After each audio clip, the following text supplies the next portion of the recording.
꿈당 친구들 안녕하세요. 4월 3일 오후 예배를 함께 드리도록 하겠습니다. 우리 다 같이 사도신경으로 신앙 고백하겠습니다.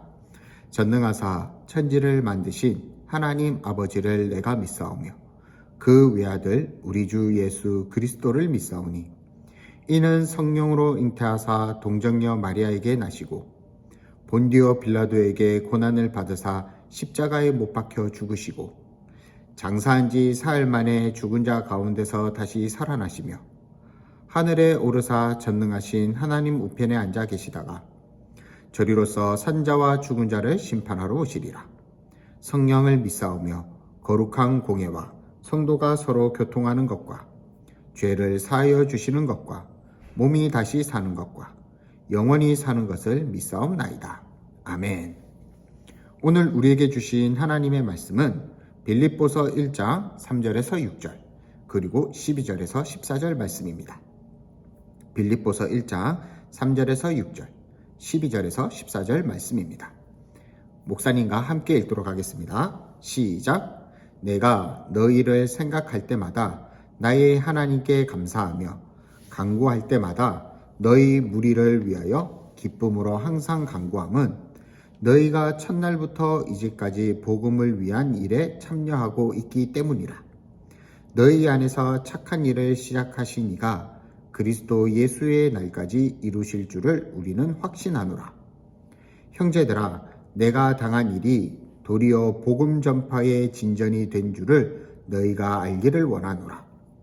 이러므로 나의 매임이 그리스도 안에서 모든 시위대 안과 그 밖의 모든 사람에게 나타났으니 형제 중 다수가 나의 매임으로 말미암아 주 안에서 신뢰함으로 겁없이 하나님의 말씀을 더욱 담대히 전하게 되었느니라. 아멘. 오늘의 암송 말씀입니다. 암송 말씀도 함께 읽도록 하겠습니다. 시작. 그리스도를 위하여 너희에게 은혜를 주신 것은 다만 그를 믿을 뿐 아니라 또한 그를 위하여 고난도 받게 하려 하심이라. 빌립보서 1장 29절 말씀. 아멘. 오늘의 설교 제목은 기쁨의 이유입니다. 기쁨의 이유입니다. 꿈땅 친구들, 마라톤 경주를 본 적이 있나요? 마라톤 선수가 혼자 힘으로 그 먼 거리를 달리는 것 같지만 사실 마라톤 선수를 도와주는 사람들이 많이 있어요. 달리기 속도 조절을 잘 할 수 있도록 도와주는 사람도 있고 달리는 중간중간마다 물을 마실 수 있도록 준비해주는 사람도 있어요. 그리고 무엇보다 선수가 잘 달릴 수 있도록 응원해주는 사람도 있지요. 비록 먼 거리를 달리는 것이 쉽지는 않지만 자신을 도와주고 응원해주는 사람 덕분에 선수들은 좀 더 힘을 낼 수가 있어요. 오늘 말씀에도 자신을 응원하고 지지하는 사람들로 인해서 기뻐하는 사람이 있어요. 바로 사도 바울이에요. 바울은 예수님을 만난 날부터 평생을 예수님을 전하며 살아왔어요.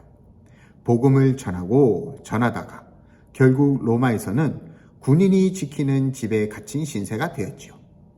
그러나 바울은 좌절하지 않고 그곳에서도 복음을 전하며 여러 교회를 위해 편지를 썼어요.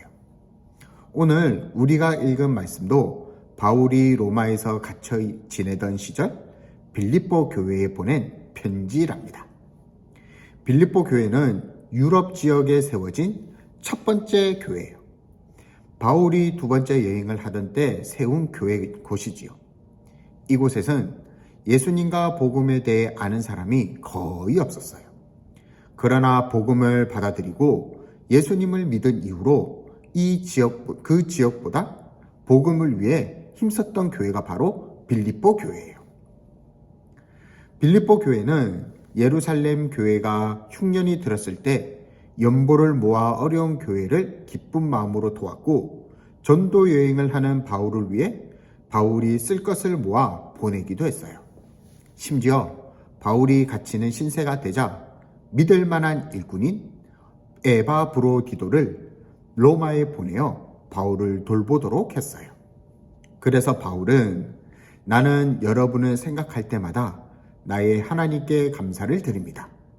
나는 기도할 때마다 항상 여러분 모두를 마음에 두고 기쁨으로 간구합니다. 라고 편지를 보내어 빌립보 교회 성도들에게 감사한 마음을 표현했어요. 바울은 빌립보 교회를 생각하면 늘 마음이 기뻤지만 또한 한편으로는 갇힌 신세가 된 자신을 걱정하는 빌립보 교회 성도들이 신경이 쓰였어요. 그래서 비록 자신은 갇혀 있지만 오히려 갇히게 된 일이 복음을 전파하는 데 도움이 되고 있다고 전했어요. 그런데 이 말은 그냥 하는 말이 아니었어요. 왜냐하면 진짜였거든요. 바울은 로마에 있는 동안 수많은 사람들에게 힘있게 예수님을 전했어요. 심지어 로마 황제였던 가이사의 집 사람들에게까지도 복음이 전해졌답니다. 이처럼 바울은 어떤 상황에서도 복음 전하는 것을 멈추지 않았어요. 오히려 복음을 위해 고난을 받는 것을 기쁘게 여겼답니다. 바울에게 있어서 가장 중요한 것은 복음을 전하는 일이었기 때문이에요. 바울은 예수님을 아는 지식이 세상에서 가장 고귀하다고 생각했어요. 예수님을 아는 지식 외에는 모든 일은 배설물로 여긴다라고 말할 정도였으니까요.